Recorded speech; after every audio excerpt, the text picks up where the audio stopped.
love that we're actually already starting this laughing, so I'm just going to go right into it. Fantastic. So welcome to the Out of the Trance podcast. I'm your host, Andrea DeBellis, and today I am joined by Allie Monday. Allie is one of my most amazing clients, one of the souls that I met here in Ericeira. And Allie is a photographer, artist, and author, and the founder of Ladygroove. So today we are just chatting. We are going to chat about Allie's process, about the work that we're doing together, about the work she's bringing to the world, about liberation, and anything that comes to mind. Yeah. And probably maybe a few more giggles. Absolutely. Yeah. So glad to be here. I'm so glad to be here too. This was already a good idea. I agree. So There's a lot to talk about. there's so much to talk about. We met, like a month ago, and I just feel like we've already spent a lifetime together. You know, that's a really good point. We only met a month ago, but you're one of those people that I feel like we've already known each other for a long time. Agreed. Yeah. Yeah. And we've been doing some deep work together. So that'll do it. Yeah, that helps for sure. Does, indeed. So one of the things that I thought would be interesting to talk about is like what brought us both to Ericeira, because I actually I know that when we started talking, we touched on that a little bit, but I actually don't know what drew you here. Yeah. So So last year I went to Bali for 2 months. I had been desiring that for like 8 years, and I finally took the plunge and went. And when I went, Mama Bali told me 2 things. She said, "You're going to travel. And secondly, you're going to start collaborating with people. Like Ladygroove is not going forward unless you're collaborating." So I had been to I used to live in Romania, and I traveled through Europe and, I didn't know you lived in Romania. Yeah, I did. Maybe 12, 15 years ago, something like that. I was actually a missionary. That's right. So you were just based in Romania? For a year. Wow. Yeah, I was in Romania for a year. What was that like? It was transformational, for sure. It was what started my deconstruction of faith, because I was evangelical Christian for so long. I had the most true, resonant, powerful, life-changing experience through Jesus when I was 17. And then the dogma came in. I didn't know how to distinguish between this is the spirit, this is the dogma. And so I became an abstinence educator where I taught people how to wait until they were married to have sex. And then my partner and I, at the time, I was married for 11 years, we decided to move to Europe and become missionaries. But it wasn't like the proselytizing kind. I didn't even know how to say what the gospel was in Romanian. It was just we were feeding, we were digging wells. It was more Peace Corps-ish type. It sounds like service work. It was. And it was powerful. I mean, I lived in community for the first time. I had to address, oh my God, poverty is real. What does this look like? What do I believe about it? And so many of these people don't believe in Jesus, but they're so kind and gentle and loving. You mean they're going to hell? What? So a lot of questions came out of that. And I realized the world is so much bigger, and I don't have this figured out. And it was so humbling. Oh, wow. And I met really cool people. And so we worked with the Roma population, and they were so kind. Yeah, and it was a great experience. That is absolutely fascinating. So prior to that, you were living in the U.S.? Yeah, I was. And then you and your partner at the time, what made you decide, was there another group of people there? Yeah, we had some friends who went to this particular company. Oh, okay. Romania. Yeah, and we just did it. It felt so spontaneous. Like, what? We could just move to Europe? And that was a long time ago. Because it was. I think a lot of people are traveling in our digital nomad set to Romania now, but it's a little bit different than Romania. Would you say it was how many years ago? 12 years ago? Yeah, Romania is in a good place economically now, but I've never been. Yeah. It wouldn't be first on my list, to be quite honest, but definitely worth the experience. There's some beautiful land. Got into a motorcycle wreck, and oh God, no, it was like fun adventure. Get fall off a motorcycle and it's a rite of passage. Indeed. So I'd love to talk about your deconstruction of faith. Is that too forward? No, okay. No. So that happened when you were in Romania. It happened, as we were coming back. So I was really clear with the spirit. I knew I knew what it was and who it was, and it was within me. And my partner at the time, he went first, and I had a lot of judgment towards him stopping going to church and asking different questions and rocking the boat a little bit. And I'm so glad that he did, because then I kind of followed that path. And then I checked in. I checked in with the Holy Spirit, and I said, is it safe to explore outside of this? And it said, I am so much bigger than the Bible, Allie. Go for it. Go for it. So I started exploring Buddhism and yoga and things that I was afraid of, being an evangelical Christian. Right. And then I had this visitation from a snake that was wrapping around, it felt like it was wrapping around my neck. I was deeply steeped in jealousy and fear and control and because like I said, I was an abstinence education teacher, and this snake came to me, and finally it was so much pain that I said to it, you know what? I looked it in the eyes. I said, fucking kill me. Go ahead and take me. And whoosh, it unleashed, and it so much love flooded my body because I surrendered to it. And pain is such a gift. There's always, always, always a truth under every single lie.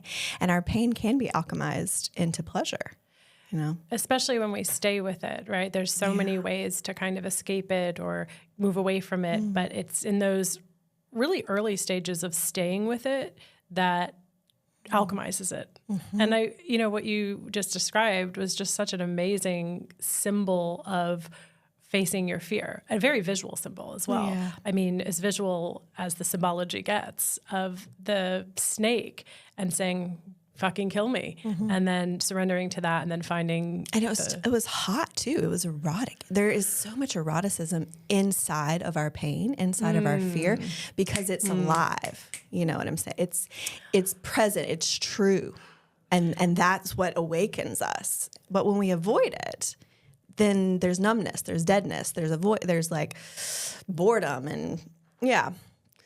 I hear you. That really resonates with me. Yeah, that really resonates. And I feel like I've had experiences where that realization has been true to me. And recently, that sentence wouldn't have made sense to me a few years ago, but it certainly does these days. Mm-hmm, mm-hmm. Even humiliation, rejection, disappointment, all of those emotions that we're trained to not feel, lest they teach us something about our value or our worth or, our capacity. Or unless they aliven us to really, truly live our dreams and to trust ourselves and to be able to open to all things and handle all situations and solve all the problems.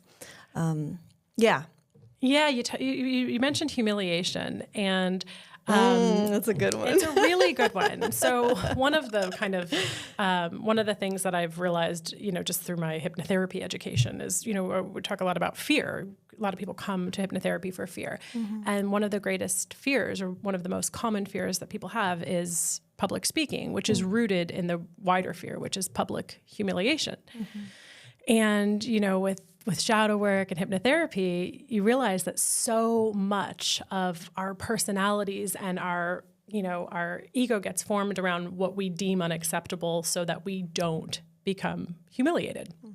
And as someone who's humiliated herself publicly quite often, I have found that it's quite a superpower, because what happens is, as soon as you get on the other side of that, you faced the fear that most people have. Now you have a superpower because you don't give a fuck, right? And that is like a superpower that most people do not have. Right. And if you look at people who get canceled, people who get really, really shamed and humiliated, it fucking sucks. But then they're almost invincible afterwards. Oh, yeah. What can I not face? What can I not try? There's no risk that I can't accomplish or go for, because what's the worst that's going to happen? I'm going to get canceled. Yes. Yeah. But I still have access to inner love.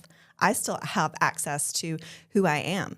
Nothing is actually going to happen except I'm going to feel some uncomfortable things. I'm going to deal with my shadows. And then, baby, I'm gonna rise.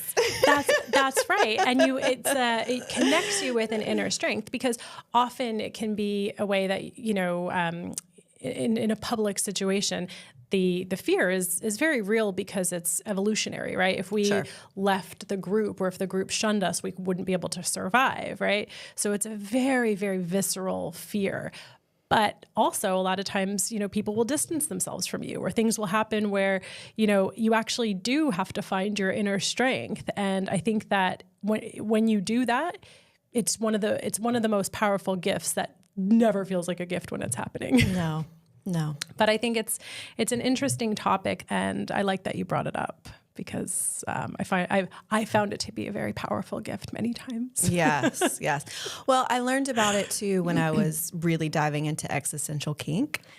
And we've talked about this a little bit, but existential kink is from Carolyn Elliott. She combined Jung and then her own magic, and it's shadow work is what it is. And you're taking shame out of every single experience that you're having. So it's like, and also she believes that whatever situation you're perpetuating, whatever pattern, you actually are getting off on that. There is, there's something that's working for you. And so instead of trying to deny that or trying to get rid of it, it's like, oh, let's bring this in and love it and nurture it. When I got divorced 4 years ago, I had this like resounding pattern, this sound, this story. I'm so needy. I'm so needy. I'm so needy. And it was haunting, and I was embarrassed by it. I didn't want anyone to know, oh my God, I'm so needy. And finally, one day, I was like, okay, this is here to serve me. If it wouldn't be here otherwise. So I looked myself in the mirror, I opened my heart, I opened my eyes, and I said, this is what I look like when I'm so needy. I am so needy. Oh my God, I'm needy. And then I called my friends and I was like, guess what, y'all? I'm needy. I have needs. I'm a human with needs. And I just started playing with this thing that that felt shamed, and I decoupled the shame from it. That's what it did. Right. That's what existential kink is. Or if you aren't making any money, maybe you really are fucking greedy and you want so much power. Own that shit. And let it alchemize. Yes. You know what I'm saying? Absolutely. Yeah. And it's I love Carl Jung, and a lot of Jungian processes and just even foundations and understandings are, I use them a lot in like the inner child work and some of the shadow work and hypnotherapy. Yeah, we used it. We did. And what I love about shadow work and what he explains is that like what we deem unacceptable or what we deem inappropriate or what we deem undesirable, we hide in the shadows and from a young age. So our whole personality and life and all of our energy can go into not being that or not portraying that. And one of the ways that I found that it shows up is when we see something in someone else that we feel like we're not allowed to have, right? Mm-hmm. And I found that that's been it's such a good indicator. Like wherever we're judging, there really is desire a lot of times. Yeah. Like they're doing something that I don't think that I'm allowed to do.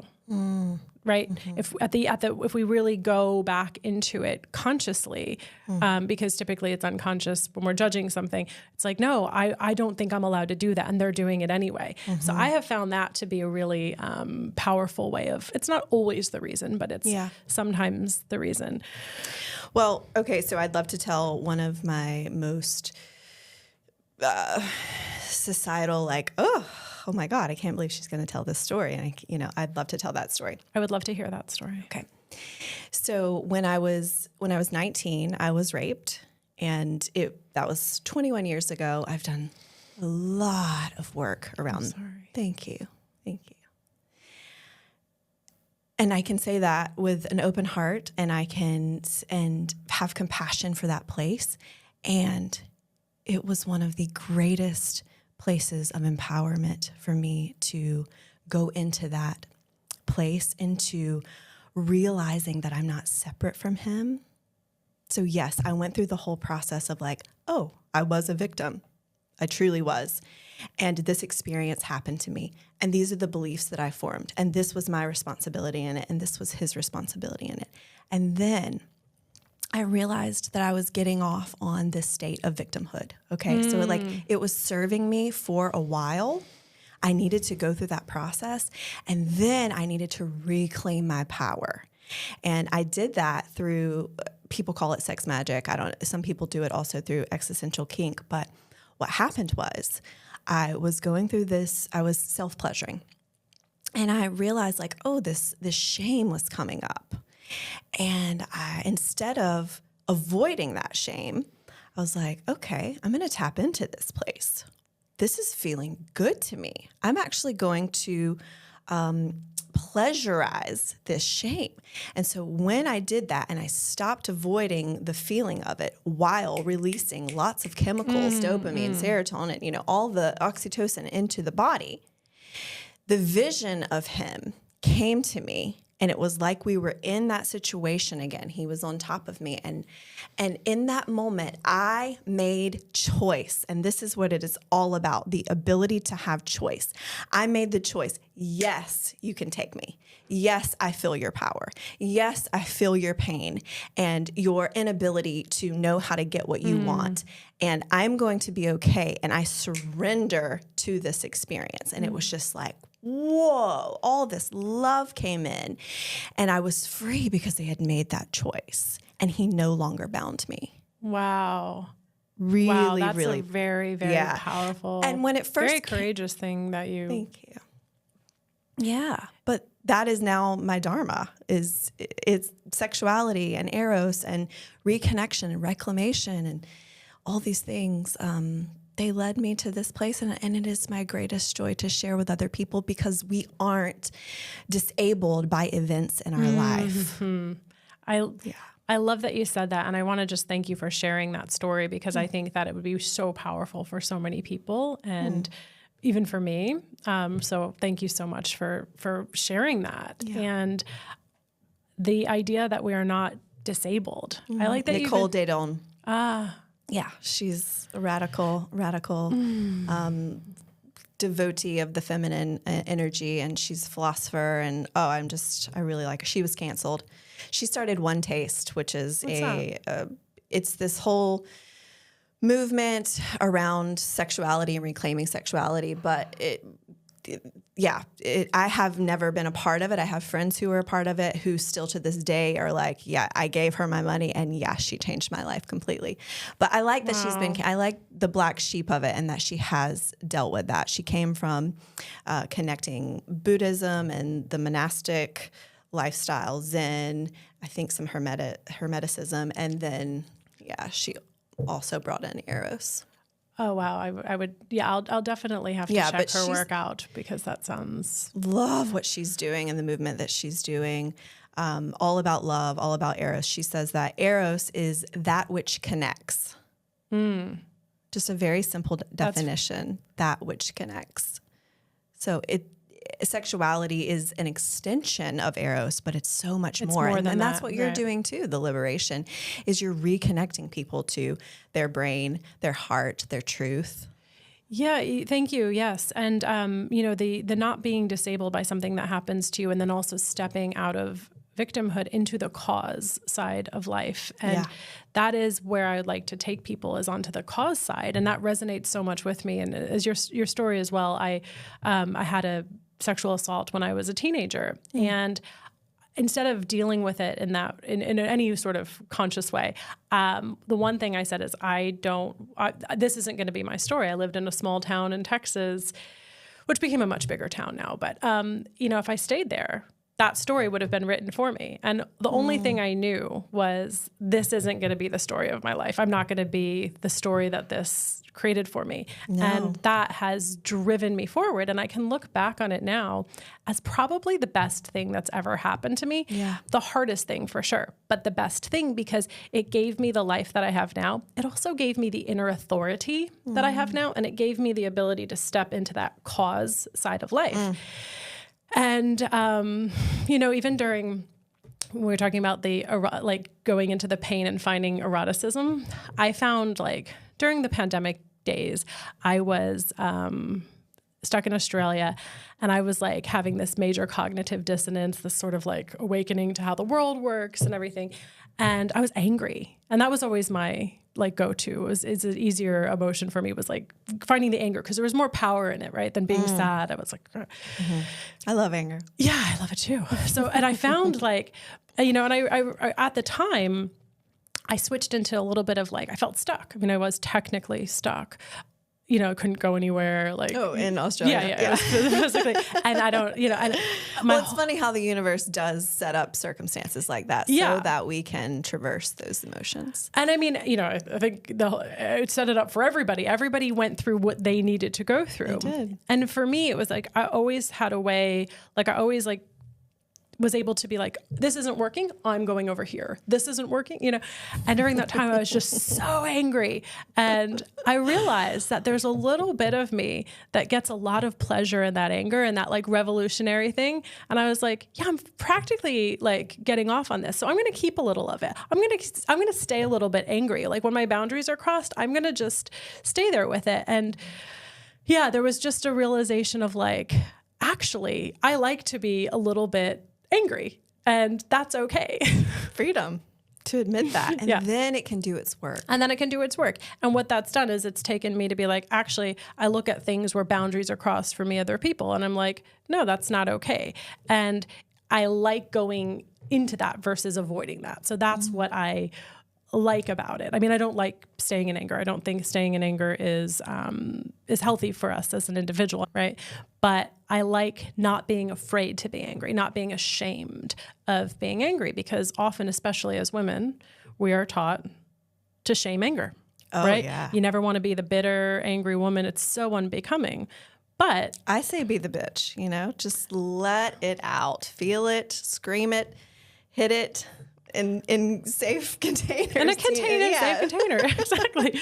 Well, or write about it. Like I'm leading the Artist's Way right now, which is Julia Cameron's spiritual path to higher creativity. Oh my God, this book is so good. But I'm leading 11 women through this process. It's 12 weeks. And she talks a good bit about anger and using it as a catalyst. It's like, if you are angry that someone else is successful, if you are angry that they get to live this life, whatever the thing is, there's a piece of you that wants to be driven towards that, is not allowing yourself to have that. So use it, see where you're angry, and then boom, live that dream.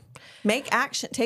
Use that energy as action. It's exactly. And if you use the energy, it's extremely powerful. And I love, so Gabor Mate talks about what does he say? Healthy anger and unhealthy anger. So unhealthy anger is when we push it down and we don't allow ourselves to feel it, learn from it, express it, figure out what it's doing for us, use the energy from it. Right. Then it gets pushed down, and then anything can set us off. Like in a healthy anger situation, when someone crosses our boundaries or takes something from us. So any mammal, like if you're like a dog eating at a bowl and another dog comes over, you growl at him. You're supposed to be ugly. You're supposed to scare him. You're supposed to, retrieve your boundary, right? That kind of turned me on a little bit for some reason. The growling? Yes. That's what I mean. It's supposed to, it's there for a reason. Like every mammal has that process. So it is useful for survival, right? So when we push it down into shame, I go to David Hawkins' scale of consciousness. Shame is much, much lower. Anger's right. So his scale of consciousness is from 0 to 1,000. And at 200, you get to the level of courage. But right below that is anger. So you have to be a little bit angry to get to pride, to get to courage. You have to get up the scale. And what I found like during, the pandemic years, I was like, actually, do you know what? I am okay with the fact that this made me angry. I'm actually okay that it made me angry. And now I know that I want to continue living on my own terms.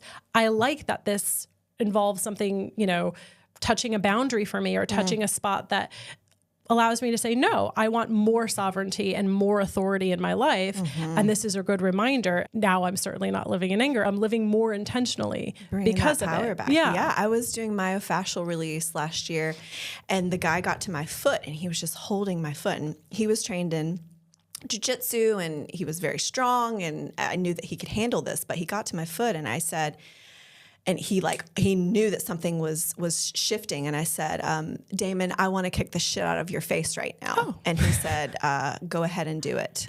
And so because he had prompted me before, whatever comes up, let me know. That's the point of it. So,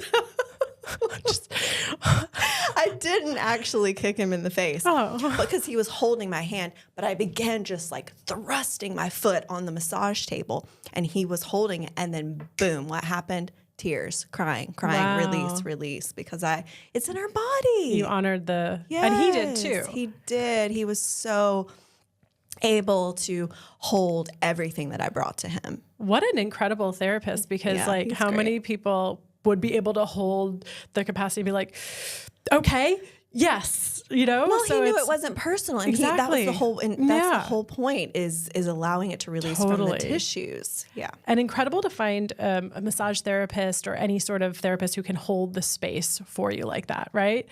Wow, that hot. Yeah, and how effective was that? Yeah, I feel great. I feel so much better. And I didn't have to hide that. I didn't have to like pretend, oh no, I'm here zenned out on this massage table and we're healing internally. It's like, no, bitch, I want to kick you in the face and I'm going to feel so much better afterwards. There's something with kicking, Yeah, it's primal. Yeah, I was doing a boxing class. I was like, this is good. When I was like trying to get some stuff out, right? And I was like, this is good. But then I went to a kickboxing class. Nothing feels better than actually kicking something. Just literally kicking the shit out of something. I was like, this is biting, really good. Love a good bite. It'd be hard with the bag. I think it would be great with the bag. I think you'd be like really grasping at it with your I used to do this thing with my ex-partner and it was consensual, but I would get on top of him and I can't remember what we called it, but we had a name for it. And I would just like go ham on top of him and I would bite his arms and I would squeeze him and I would push him away and just to get that energy out, have someone, I don't know if it's like body doubling, but have someone holding that space for you, and I would feel so alive. I can afterwards. imagine. I can imagine. I was like biting while I was saying it. I was like, you were imagining the biting. No, but I can imagine. It's like that gestalt thing of like just like getting it out of your body, like back to like somatic release, right? Like it's. So much of our emotions is in the body, and so much of when we release something somatically through energy, right? We're releasing energy. It affects the consciousness, and so much of like when we affect something on the consciousness level, which is more what I do in hypnotherapy, it affects the energy, right? So they really dance between one and another. And I really love somatic work. I do a lot of it personally. I don't do that as my work, but I really think it pairs so well with hypnotherapy, because if you can kind of do them in tandem, you're really like, your energy is affecting your consciousness is affecting your energy, and it's going back and forth. And it's not linear, but it works they just work beautifully together. Well, I'm actually glad you said that, because I was thinking about leading up to this conversation, what I wanted to say about hypnotherapy. And I was thinking, I'm so glad that I have a ground and a basis in somatic work, because it's like we would do the work together and we would expand and like do a lot of belief work and things would start shifting in my life. But then I would have to kind of come back in that next week and hold myself and release things somatically. The second session, we went into a really deep repressed memory from when I was 3, right? I was not expecting that. It's just like, I came here to release beliefs. I didn't want to have to feel it all. And I'm so grateful that I did. And it was so cool because my dad had come in town that week afterwards, and he was able to help me process it and hold that space. My dad's like the coolest, most loving, masculine force that I know. And I'm just such a gift. Oh my God, it is such a gift to have a healthy connection to the masculine. Yeah. It is such a gift. And I recognized that in you when we first spoke. I was like, wow, this is really a beautiful anchor for us to acknowledge and work with. And I think that, when we did that session right before your dad came, it was so serendipitous, the timing, because I know that your mind and your subconscious and your higher self would never have taken you there if you weren't able to handle it at that moment. And perhaps you were able to handle it even better because your father was coming right afterwards. No doubt. And you went straight there, and it took you there and the perfect timing and the perfect space and the perfect place. And it was very brave and really big. So it was an honor to witness that and be there with you. And I was just so happy to hear that you alchemized things on your own, but with your own father afterwards. Really powerful. And I told him that you said what a gift it was for me to have that masculine. And he was just deeply moved. My father's the person who taught me how to feel emotion. Wow. Yeah, really just opposite of what most people's life experience has been. But after that, two things I want to mention about that particular hypnotherapy session. Afterwards, I was doing Qigong the next morning, and I was in horse pose, and I was just, it's where you squat down a little bit and you have your hands down beside your legs. And all of a sudden, my whole body started shaking, and I could feel that trauma coming out of my system. And it was like, okay, because I do horse pose a lot. And then the other thing I was going to say is the first hypnotherapy session that we did, it was so resourceful. It was, there was just a lot of beauty and color, and we were bringing in joy and lightness. And I felt so good. After that session, I had one of the most am I in the Truman Show? Am I in the Truman Show right now? You're an actor. Come on. I know we've never met, but you're playing a role. Because we had created the color yellow, which is my spirit color. We had really incorporated that into the hypnotherapy session. Andrea, I kid you not. When I walked out of your house, I couldn't get away from the color yellow. Surfers were walking by me. They were wearing yellow shirts and they were holding yellow surfboards. I went and took myself to that fancy restaurant because I felt so incredible afterwards, and I was just flying high. The waitress comes out. She's wearing yellow. The salt and pepper shaker, the thing that she's wiping the table with, the cloth, and then just people walking by, yellow shoes, and it was almost overwhelming. Wow. It was almost overwhelming. It was that much of a shift. And so I needed that experience to happen so that I knew the universe has fucking got your back, baby. Okay? It is safe to go into this place. And you don't deserve to hold on to this resentment and this trauma. You deserve so much more. Yeah, as you were saying, that just gave me chills because that's exactly right. When you go into that, a lot of methods will just take you right into a regression.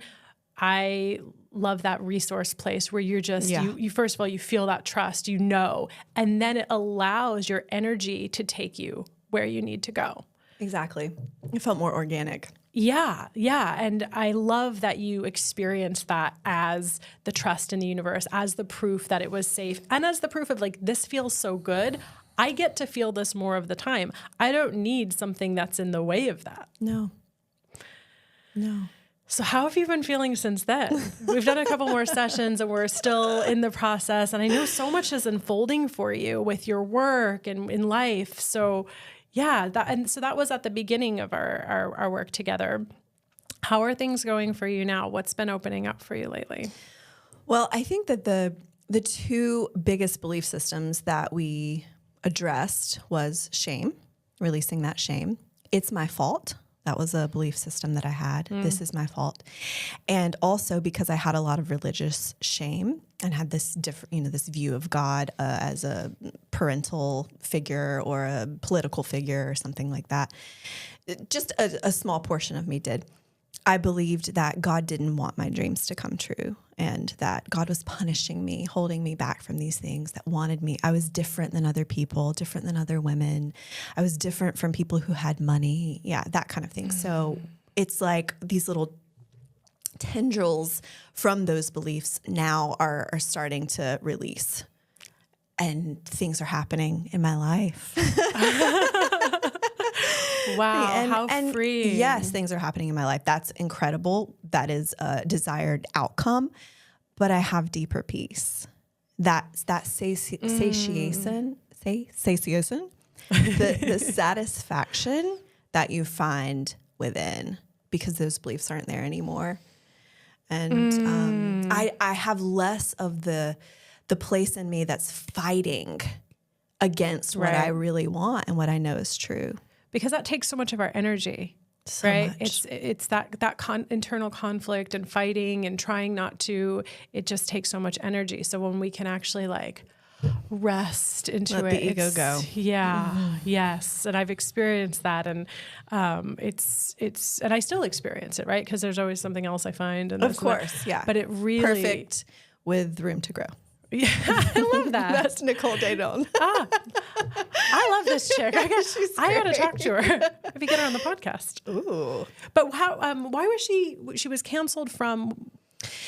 Some people came out, from my understanding, and this is limited, but from people came out saying it was cult. There might have been pieces of that. We're humans with flaws, and no system is perfect. So maybe some of that did play out.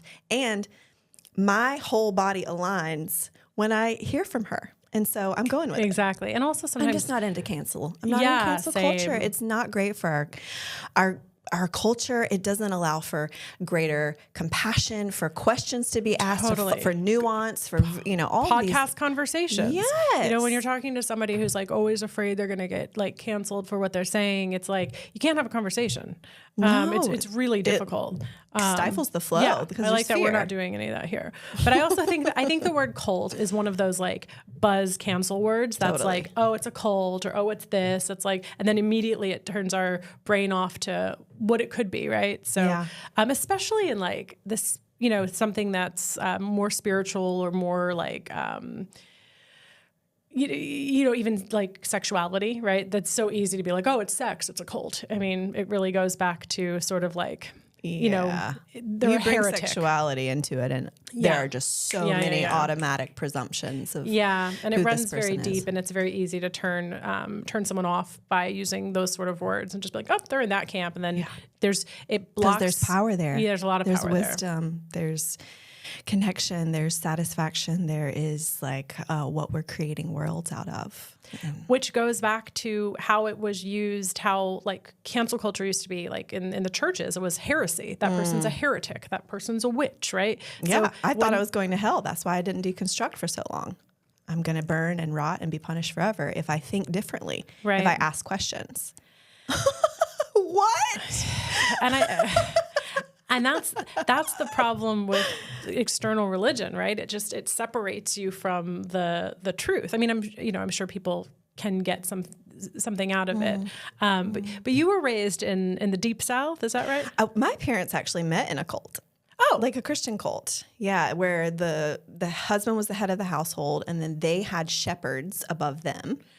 Like shepherds? Shepherds meaning people that they had to ask permission for. Do we get hardwood or can we spend money on carpet? Oh. Yeah, it was like deeply entrenched patriarchal, hierarchical systems. Wow. And they went out to California with it, and the woman didn't really have a voice, and she had to surrender and submit into the extreme kinds of ways. Yeah. So that's what I was born out of. Wow, but I had really powerful women who trusted their intuition. And my mom finally, I think 3 or 4 years into it, was like, dude, I'm getting out. I'm headed back to Albany. I'm going back to Georgia. You can come with me or not. I didn't know this. Yeah. Wow. I didn't realize that. Right. And you weren't born yet? I wasn't born yet. So this was before you were? Yeah. A couple years before me. And when your father followed, or he did, and he addressed a lot of his own. Yeah, that's the woman's intuition, and woo. Wow, that's absolutely fascinating. So then you were raised in more of a Baptist, not fundamentalist, but Baptist culture. Definitely hellfire, brimstone. Yeah. Don't cuss, don't drink, don't smoke, don't be yourself, don't fart, don't whatever it was. Yeah. No, we farted in our house. It was fine, but not in public, which is I think not the worst idea.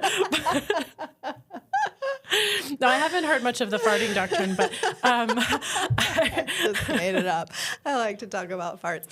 I heard recently on a documentary that shame is actually helpful for a child, a certain amount of healthy shame until I think they're 6 or 7, or there's a certain age, and then they get to begin to decide for themselves. But it was an interesting thing that it was an Aubrey Marcus documentary, a recent one, and they were talking about the use of shame. Interesting. Mm-hmm. That's very interesting, because I have been personally interested in the subject of shame and trying to find the use, because there's not a mammalian evolutionary use, because you have to have a consciousness, right? Like animals don't feel shame or guilt, right? They're never like, oh, I shouldn't have said that, or like, what if they are? We don't even know. That's a good point. I'd be surprised if, you know what, maybe they are. But see, like, was it you that was talking about ant colonies and how within the ant colonies, there are like the lazy workers, and then there are the ant workers that go and get the lazy workers, and then there are the ones that overwork, and then there are the ones that like to just... Maybe they do have shame. Or maybe they have like, well, I should be doing more, or like, or I have to compensate for this asshole. I don't know. I mean, I think one of the most exciting things about technology and the AI is if we can actually like listen to dogs' thoughts. I heard that that's a possibility. I saw it on Joe Rogan. That there's actually technology to hear animals' thoughts, and I'm so there for that. I want to know. I want a dog, and I want to know it loves me.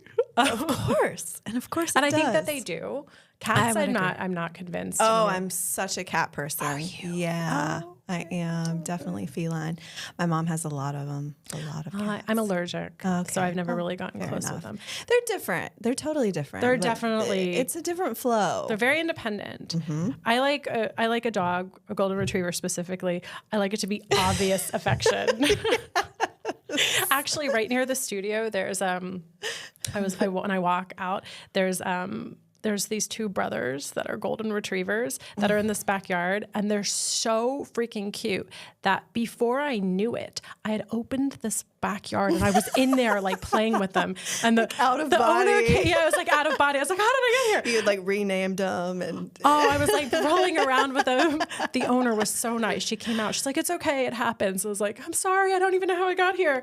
And she's like, you can come in anytime. So I've stopped to see them a couple times. I don't think they're here full time because I do look for them. Yeah. But they're just so amazing. Well, there's just nothing like someone giving unconditional, ecstatic love to you. Yes. Yeah, it's like healing. Yeah. Oh.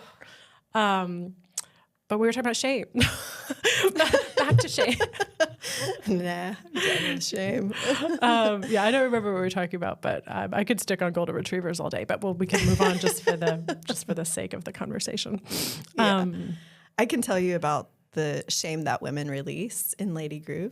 I would love to hear about that, because I want to hear more. I want to talk now about Ladygroove and exactly that.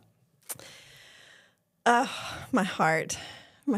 So Ladygroove is a movement of liberation through photography and art. I started it almost a decade ago, and it is just women shedding skins of religious shame and societal rules. Wow. Yeah, I've had more than 430 women go through this process. It's transformational. It's a reclamation.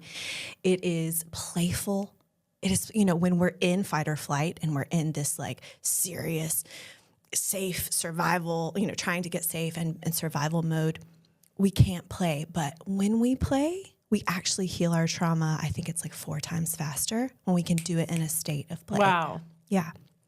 And so I love I have done all the freaking modalities of healing, like 120 float tanks, 13 ketamine sessions last year, talk therapy, somatic therapy, body work, all the things, right? Acupuncture, you name it. But when we do it through joy and pleasure, it's just so much faster and funner. So I take women through this process where they do a body journey questionnaire.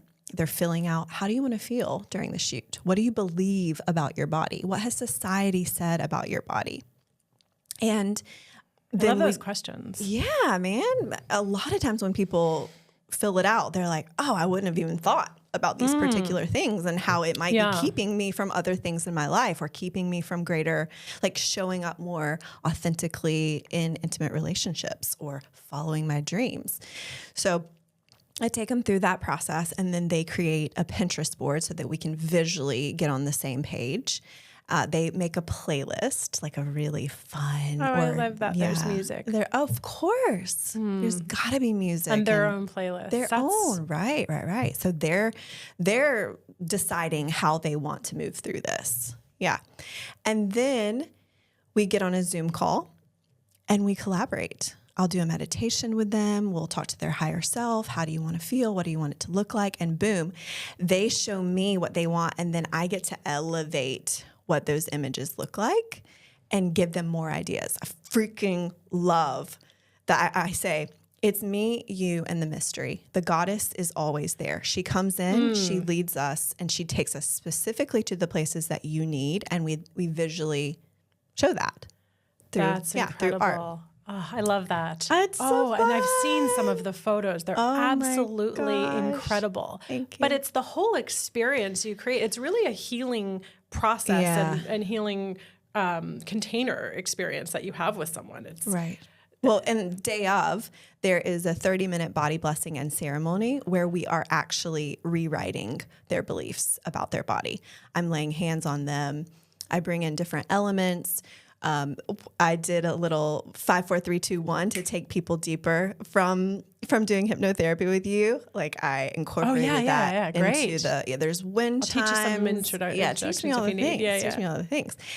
And then I start speaking to them, and we break every curse that someone has said about their body, themselves or society. We break it off. We go through the feet to the head through a body blessing, and reclaim the truth of who they are and how the life that they want to live. And then we make magic. Oh, Allie, So that's it's like incredible. catharsis and ecstasis. You go through this cathartic period of connection, work through the beliefs, and then you have ecstasy and play.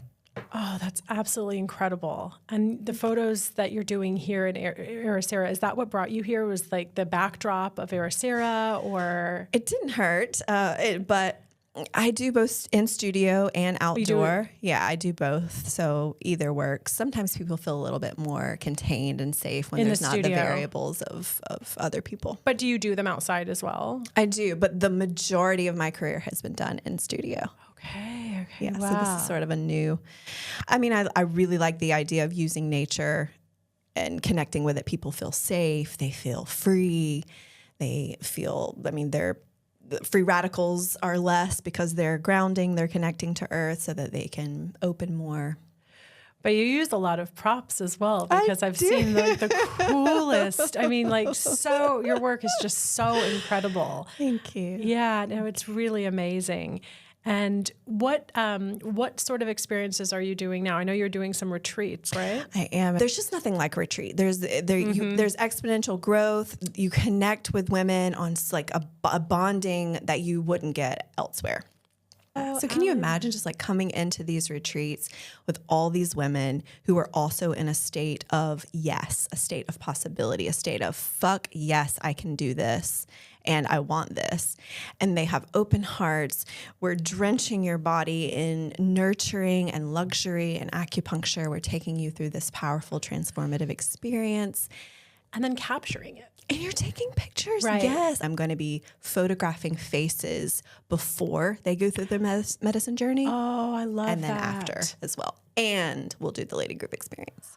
I love that. Just because their energy changes so much. Face change. Yes. People get face change. Like, because when you're holding on to something, you're like, your whole, like everything can drop. Everything can change. Your jaw structure can change.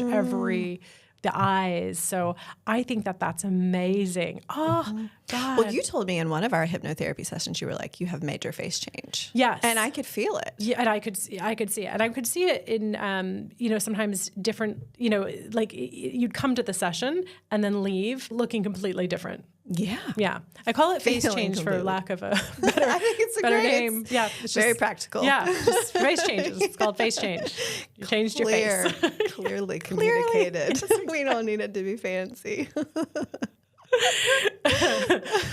So when people can contact you and say, I want to go through the experience, and then they can guide the experience with what they want, with you facilitating it. It's totally collaborative, yes. And they get the photos because the capturing, right? So you're doing a healing process with capturing it at the end. And I just think that that's really unique and really, really powerful. Mm-hmm, mm-hmm. Well, so in 2022, I went to a retreat called The Art of Receiving. It was one of the first ones that I photographed the women, but I also got to be a part of the retreat, which was amazing. Where was it? It was in Ojai. Oh, cool. Yeah, California. Nice. Gorgeous. Woof. Mm. And this ceremony came out of me. So it's like I decided, I don't think I want a raw dog photography anymore, right? Sorry to the mic. There's no need. Let's warm people up. We need some lubrication. And like the fluffing? We need some fluffing, yeah. Well, it is vulnerable to be seen in front of the camera for so many people. Yeah. It can be. It also can be mightily liberating and freeing. But people would come in to the studio with nerves. Sure. And I didn't want to just sit on the ground and talk to them for 30 minutes to get them comfortable. I wanted to really address the things that they were feeling afraid about. You went right in there. Yeah. I love that. So that's where the ritual came about. Yeah. Well, it was birthed at that retreat. It just came out of nowhere. Amazing. I derobed in front of these women. I bowed to each one of them very specifically. And now sometimes when I'm doing the group body blessing, because that's something that I do in the retreats, I will say, tell me one word or one phrase that you want me to speak to you. And they'll come up with something like, tell me that everything's okay. Tell me that I can love my body. And so they create what they want me to say. And then I'll just sit right in front of them and I'll say, everything's okay. You can love your body. There's nothing wrong with you, or whatever it is. And I love that you're using their words. I mean, that's something powerful. Like in, hypnosis, you kind of want to use people's words because those are the reference points that resonate with them, and you're just giving them exactly what they need. And I can imagine that most people come from a place of wanting to get to a place of loving their body. And we haven't said this yet, but these are naked, usually, photo shoots. Oh yeah, these are nude photography. These aren't like people who live as nudists. So there's gotta be right. I get some of those, but mainly not. Okay. Yeah, those are probably easier because there's no lubing for that. But I think a lot of women, especially in actually that's not true. In American culture, especially, are uncomfortably being naked, especially in front of a camera. Mm-hmm. Now I've been to some saunas in Germany where that's not the case, much to my surprise. Totally different. No. I've been surprised in some. I've worked in Switzerland in a spa, so we had a big conversation around because it was a lot of British clients and American clients, but we were in German part of Switzerland, and I was establishing a spa, and we're like, do we do naked or do we not naked? And it was a whole thing. But what did you do? We went not naked, okay. Because more of the clients were coming from the UK and the US. So. Well, I feel like the UK is even stronger in their not nakedness. Yes, indeed. Yeah, that's just a generalization. So that's probably something to overcome with people and get them more comfortable. Yeah, it is part of it. But time after time after time, once people get nude, they're like, I don't want to put my clothes back on. This feels, and this doesn't even feel high or like, this is wonderful. This just feels natural. It feels natural because we were born that way. We were born this way. Right? Yeah. And I'm not like, the whole world should be nude all the time. We shouldn't have clothes on. But I just think that the limits around what we believe about our bodies. Yeah. Our value, our ability to feel safe, our ability to feel free, all of that should be talked about. Absolutely. And that's why I do really appreciate that sort of free body culture. I'm dating a German now, and I've found it to be a little bit more open. And, just kind this is something I didn't know before I came to Ericeira, is that the Germans are so free. Yeah. With nudity. It came from, so when they were under Soviet rule in Eastern Germany, one of the only ways they could be free was to be naked. So they started FKK, free body culture. And then I think it just expanded into, when they came back together, German culture. So, I would go, I was in a Berlin City Hotel, and I go to the spa, and a whole naked family comes in, and I just wasn't used to it. Because what? I wouldn't even know. I know. I just didn't know where to look. I was like, there's penises and buttholes, and I just vagina, everything everywhere. And I was just like, oh. And it was really small because it was a small city boutique hotel, and I was just like, obviously, it's hot. Can I look at your butthole or not? For how long? And there was so much climbing over each other, so it was just it was very. And it was hot. It was in a sauna. Climbing. Because it was levels to the saunas. Oh, can you just move over? And I was like, I don't know. So I just, part of what I realized is how uncomfortable I was, and the difference between how comfortable this family of four was. And I was just culturally, this is so different. So it was such a moment of realization of how, how unfree we can be with our nudity in our bodies. And, I had a full bathing suit and a towel and everything on. So I love what you're doing, and I love the liberation that you're giving women and confronting the shame. And I think the work that you're doing is amazing and incredible. And thank you for sharing it and being here with me today to talk about it. So, can I show you a few images? I'd love. Do we have the time? We have the time. I'd love for you to show the images and tell us where people can book a Ladygroove session and find you and experience this for themselves. Would love that. My Instagram is @Ladygroove. Yep, just one word, Ladygroove. And then IamLadygroove.com is my website. But you can get to my website to book through Ladygroove. And I'll link that in the show notes as well. Amazing. So I created this book called Her Body. It is a riotous celebration of the female form. The back tagline is, "It is safe to live inside her body." So beautiful. And I don't think I told you this, but one of the... Let me find this image while I'm talking. One of the 3 reasons I started Ladygroove was because I had disordered eating for 12 years, and I knew I wanted to be a safe place for women to love their bodies exactly as they are. And so I incorporate a lot of food. That's one of the props. I love that. I've had women, she's sitting on bread. Yeah, so if you're listening to this, she is sitting on a loaf of white bread because especially in the States, carbs are a no-no. And yeah, it was just this playful, fun, ridiculous. That one's amazing. Yeah, kind of a fuck you, but not in a rebellious type of way, just if I want to sit on bread, I can. I just love that so much. Yeah. And then she decided to put candles. Oh my goodness. This is the same one. This is actually the same person, yes. Wow. But it, oh my God. It's a different part of the book. She decided this? Or she decided that she wanted to do this. And we've got sprinkles on nipples. How do you inspire people's creativity in being I want to put candles in my butt? Is there a question? Well, I think that this liberates, it gives permission to these ideas that they have, but they would never do. Right. And I'm a yes for it. Yeah. So why not? Why not do that? Let's see and maybe the shot doesn't turn out. Maybe it's just something that you wanted to experience and feel. This is pizza on a body. So I had women who had disordered eating that wanted to reclaim eating in front of the camera. And she's like, I want to slather this pizza on my tit, right?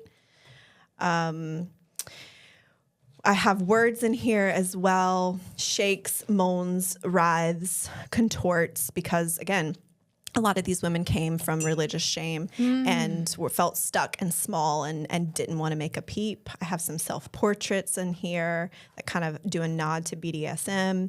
Pregnant women, lactating women. We put flowers in her butt because why not? And so that's a really, really cool photo. You like this one? I love them both. It's just so cool. Yeah. I love that. Yeah, we have so much fun, and it looks really fun. What we are is creativity. We are the extension of God through creativity, and that's what I get to do with my life. This Yellow. Yellow. Allie, these are absolutely incredible. I'll end with this quote: "Her body takes me to church. I surrender." There's so much love and power to be found in our bodies if we surrender to it. Oh, Allie, that's incredible. And thank you so much for sharing your story and your journey from deconstruction of faith to helping women reclaim love of their bodies. It's such a beautiful journey. And I'm so glad that I get to witness it and meet you and know you. Thank you. And thank you for hypnotherapy. It's shifted me in more ways than I can even explain right now. And your presence, your grounding, your passion for it, and your knowledge. You love to bring in the brain knowledge, the science with the spirituality. You're so grounded, and it's shaking things up in this world. So thank you so much. Yeah.